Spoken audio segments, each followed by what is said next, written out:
Welcome to Simcha, a celebration of life. I am your host, Eitan Berger. Rabbi Avram Cooper is the Associate Dean of the Simon Wiesenthal Center, a leading Jewish human rights organization with over 400,000 family members. In 1977, he moved to Los Angeles to help Rabbi Marvin here found the Simon Wiesenthal Center. Rabbi Cooper had the remarkable opportunity to know and work closely with Simon Wiesenthal of blessed memory for nearly 30 years. We caught up with him at the recent Sinai in Darba, where he shared with us some of his stories about Simon Wiesenthal. My name is Rabbi Avram Cooper. I came to Los Angeles in 1977 to help found the Simon Wiesenthal Center. Simon Wiesenthal was the famous Nazi hunter, but before he was a Nazi hunter, he was a victim of the Nazis. He and his wife lost 89 members of their family during the World War II Holocaust. Unlike everyone else who survived, and he barely survived, I don't know what 90 pounds is kilo-wise, but he was not strong enough to stand on his feet when the American army came into the camp. Another week, he'd been dead. He never left the Holocaust. Initially, he said it was going to take 3 or 4 years, but he devoted his life to hunting down the murderers of our people, of which unfortunately went into the hundreds of thousands, in a world in the 1940s, 50s, 60s, 70s that had very little interest during the Cold War to deal with, and yet he succeeded in bringing 1,100 Nazi war criminals before the bar of justice. We approached him to give our good name, and I had the honor to know Mr. Wiesenthal, who died at the age of 96, for nearly 30 years. And, maybe one or two stories about him might be of interest. And one is the fact that he understood that he was dealing with a symbolic measure of justice. That true justice for what happened in the genocide is really unattainable. But the fact that the Nazis almost succeeded in obliterating the concept. So 2 stories come to mind. One is, people watch your program may know the name Adolf Eichmann. He was the architect of the final solution. He was in charge of murdering every single Jewish man, woman, and child in Europe. And unfortunately, he did a very good job. He disappeared after the war and tried to convince through his wife that he had died so that no one would look for him. Mr. Wiesenthal had a young man, a survivor, who lost everyone. It's in the documentary we did on his life. When you see this young man, even in middle age, it's the perfect Aryan. Tall, blonde, blue eyes. He insinuated himself into the Eichmann family. And one day he came back to Mr. Wiesenthal and said, today Mrs. Eichmann let me take one of her little boys out on the lake. And I'm going back tomorrow and doing the same thing, and I'm going to drown him. Just like that. And Mr. Wiesenthal said, you will do no such thing. That's an innocent child. That's not the way the Jewish people operate. We're here for justice. We want to get a convicted criminal, and you know that you're not going to touch that kid. Now, you might say, what kind of lunatic was saying such a thing?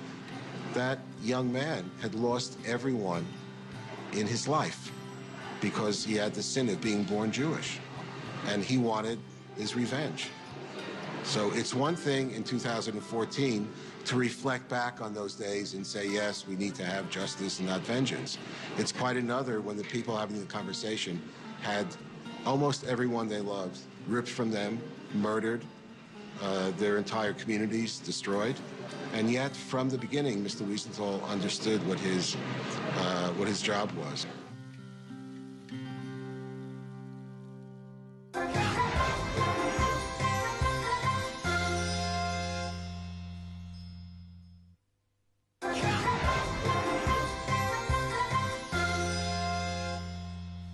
Simon Wiesenthal, a survivor of the Nazi death camps, dedicated his life to documenting the crimes of the Holocaust and to hunting down the perpetrators still at large.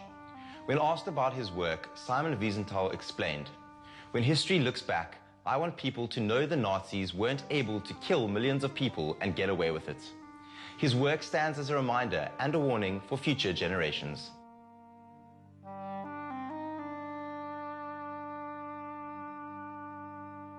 Mr. Wiesenthal was not exactly a religious Jew. He had his relationship with God, but it was dicey. Like many survivors, a lot of anger. So he told me that he had a prayer book on his nightstand. He found it to be quite remarkable. And so I asked him to tell me the story. He said he was working for the United States military after World War II. Still recovering. He was in a displaced persons camp, but already sort of contributing to these issues. And one day, he was called in and said, we've just learned that there is a castle not far from here, about 2-3 hours, which supposedly is filled top to bottom with Judaica, taken from Jews before they were murdered. I'm giving you a truck. I'm going to take one of the military chaplains from the States, Jewish chaplain, and one other person. You're to go out, check it out. And they, sure enough, went through the snow. They came on this magnificent medieval castle. And when they threw open the doors, you couldn't believe it, because it was the remnants of thousands of Jewish families, Shabbat candles, and copies of the Talmud, and you name it. It was there. It was just complete, stunned silence. And after a few minutes, Mr. Wiesenthal said, look, we have to start somewhere. Let's at least, it'll take way more than one time. Let's at least start to put together a list of what's here. So I'll go downstairs, and I sent a soldier upstairs, and the chaplain, if you will, you'll go also to the first floor. And they went their ways, and not 3 minutes later, he heard a yell, a scream, and then a thud. And when he rushed upstairs, it was the chaplain who had fainted, and he was clutching this sitter. And when he came to, he really couldn't speak. He just handed the sitter to Mr. Wiesenthal, and he said, read the inscription. It was hurriedly written in Yiddish, in pencil, and it was written by a woman who said, I don't know how much longer I have to live. The murderers are next door. The murderers are among us. Never forget us. And signed by the chaplain's sister. And a few years later, after he passed, the family sent Simon Wiesenthal the sitter.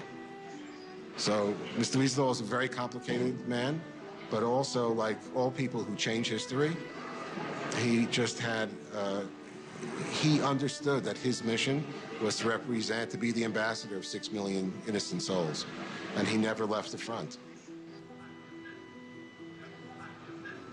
And it came at a great cost. You know, his wife survived. She was hidden by righteous Gentiles. They didn't know that the other had survived for 3 months after the war because such chaos across the continent. They had one daughter, and after Eichmann was captured, she received a threatening phone call that they were going to kill their only child. She had a heart attack. This is 1961. Mr. Wiesenthal rushes to the hospital. His wife, Sila, says, enough. They got Eichmann. You said that you would only do this for 3 or 4 years. Let's get out of here and have a life. And this woman who just had a heart attack, and Simon Wiesenthal said to his wife, I cannot go. I'll come twice a year to see you and the daughter because I can. And she once said that, you know, she felt that Simon Wiesenthal had 2 wives, her and 6 million ghosts. So when you get to know people a little bit up front and you see the enormous human costs and the, you know, the silent heroism, he had his work. She didn't want to be in Austria.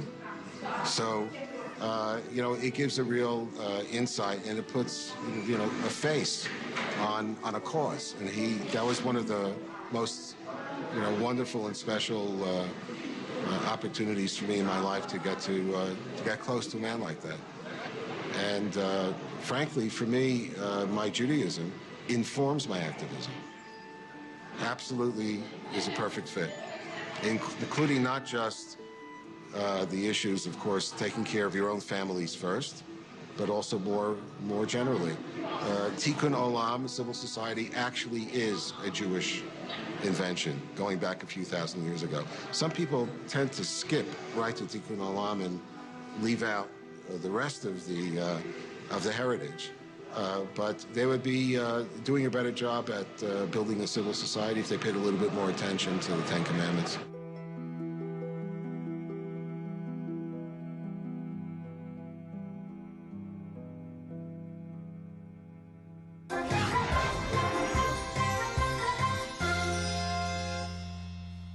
One of the most popular South African seaside resorts frequented by Jewish families was Muizenberg. As one of the oldest holiday destinations, it was also, and remains today, a surfer's paradise. In our second episode of our series Stories from Muizenberg, Hedy Davis recounts the tales of the unity and connections people had developed for one another in a time when the days were all about catching that next wave.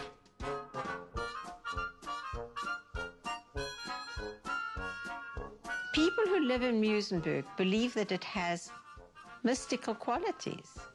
There it is, between the mountain and the sea and the vlei, this beautiful little triangle that just has this exquisite air. To some people, that's the only reason Muizenberg is allowed to exist. And the sea, this year, everybody's so happy the water is warmer than it's been in years. And everybody's so delighted. And everybody's swimming in Muizenberg again this year. I keep on hearing stories about the people who are in Muizenberg. I think also because everybody knew each other and knew everybody else's business. It was very intimate.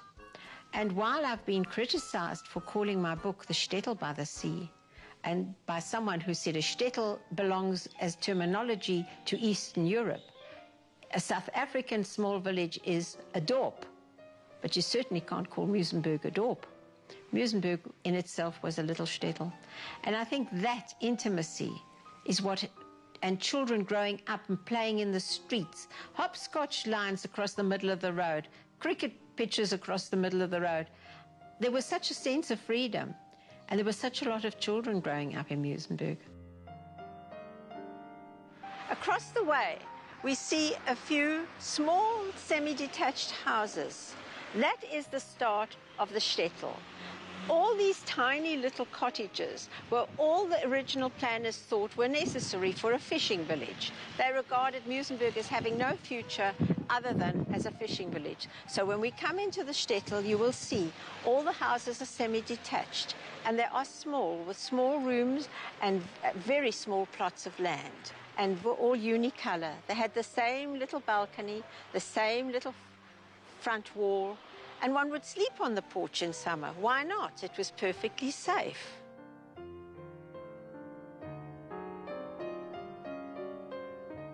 I'm walking down Fraser Road into the heart of the shtetl. These narrow roads were what the people who lived in them called the Kugelgassen or the Zimmersgassen. Little roads named after the most delicious foods that they would cook on a Friday night. And you'd walk here, and the smell of the food on a Friday afternoon would exude from every single one of these homes. Some were quite grand, as we have on the one side, but again you have the small cottages with their beautiful porches where they would sleep if they needed a spare room in summer.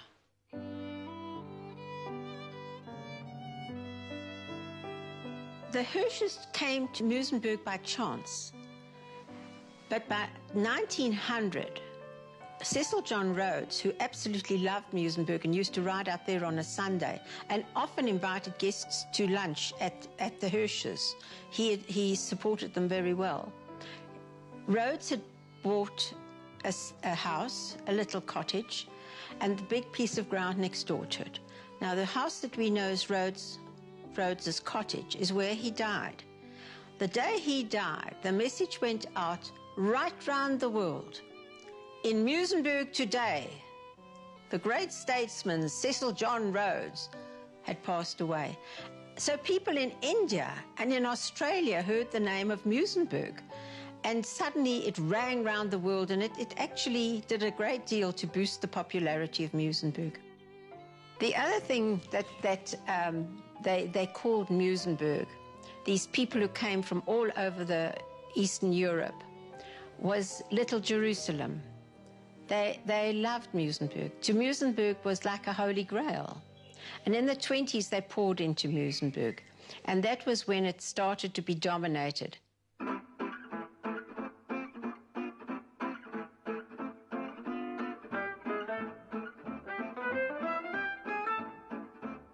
One of the things that people liked to do when they came to Cape Town, the first thing was when they were taken to Muizenberg was to be photographed in front of the concrete pavilion because it was so grand an edifice. And that was the photograph that they would send home. They'd arrived. One of the most beautiful stories I do tell, and I have the photograph in the book, is of Solomon Shapiro off the boat. He came together with a companion, and you'll find the picture in the book. That photograph was taken at a very unusual angle. He and his friend are sitting on the round plant area, and behind him are these grand houses along Beach Road. At the back of the photograph was something written in what was not Yiddish. We couldn't read it. The children couldn't read it, and that photograph had come to me from Israel. I sat and puzzled over this photograph, the writing. It was partly German, but it wasn't German. And then one day, a gentleman came to visit us, and he said, "Translator, my wife's the translator for the Knesset." He took the photograph back to Israel, or he took the impressions of the photograph, and he told us what it said. What Solomon Shapiro had written at the back of this photograph was, "What you see behind me are beautiful hotels, and the beautiful canals where the water flows and where people come in their thousands every Sunday to Muizenberg." That was to tempt his wife to come to South Africa. But the first photograph of her is with their little daughter in front of the pavilion, and she's wearing silk shoes and with little button on them. These were not, I should explain, there were two kinds of people in Muizenberg. There were Lithuanians and there were Litvaks. These were Litvaks. They came from Riga. And she's standing there very protectively with her hand in front of her stomach. She was pregnant, and I think she was afraid that the photograph light might some way harm her child. The tragedy was that she actually died in childbirth with that child. The baby survived, and Shapiro remarried. Now, Shapiro was not a barber. The others were all barbers. He was a coiffeur. He was a real hairdresser. And he took a little shop there in Muizenberg on the beachfront. He had a good eye. He knew what he was doing.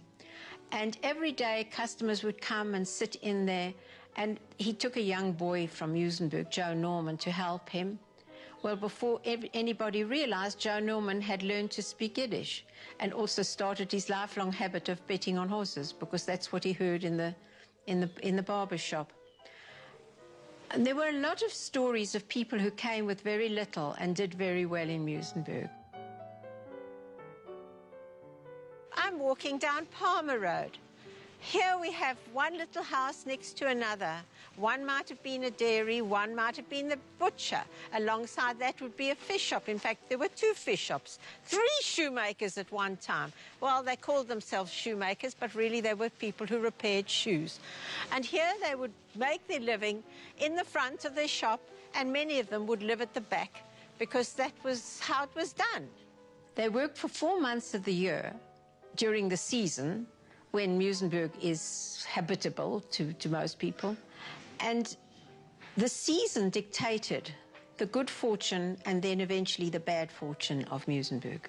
Because how can any place survive on 4 months' business a year?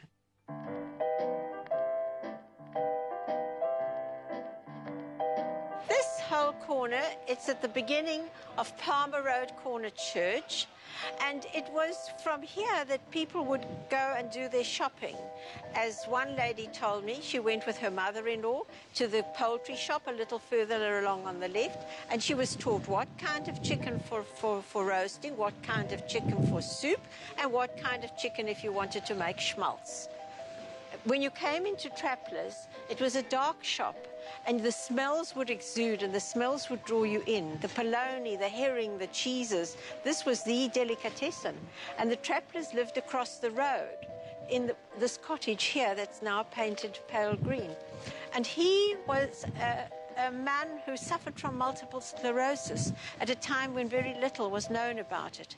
And he would be wheeled across the road and sit in the shop all day, the boss of the place, which was quite an achievement because he really was quite handicapped. The people who came for the 4 months had to pay a heavy price to be there. And Muizenberg became too expensive. By 1949, you could take a plane and go to Israel.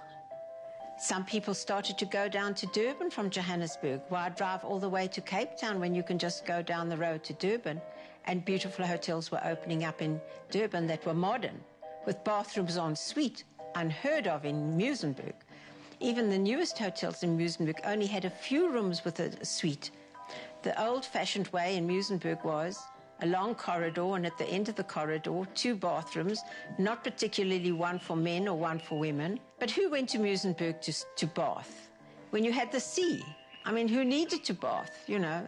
For a lot of people, it was just not necessary. They didn't worry about the bathing at the end of the corridor. Every morning, the little old Jewish ladies would gather together, go down to the beach. The spot they loved was near the Balmoral Hotel. And there they would go into the water in a group. One would face the sea, the others would have their backs to the sea, and they would wait for the wave. And the one in front would warn them, "There comes the wave." And they'd giggle, giggle, giggle, and gather water up and put it over their big bosoms and their dimpled fat. I mean, they just had the most wonderful time. And they'd stay in Muizenberg for 3 weeks. And when they left, they were always a couple of pounds heavier.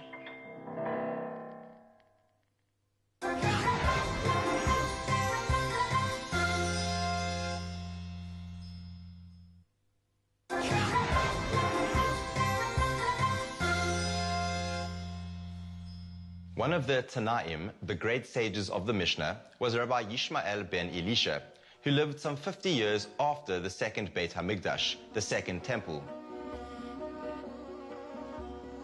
In the Ethics of Our Fathers, chapter 4, verse 7, Rabbi Yishmael would say, "One who refrains from serving as a judge avoids hatred, thievery, and false oaths. One who frivolously hands down rulings is a fool, wicked and arrogant." Unfortunately, we've come to the end of this week's episode of Simcha. Thank you so much for joining us. We love hearing from you, so please be in touch with us via our Facebook page. Find us on Facebook at Spirit Sister Productions. From myself, Eitan Berger, and the whole team here at Simcha, have a great week and goodbye.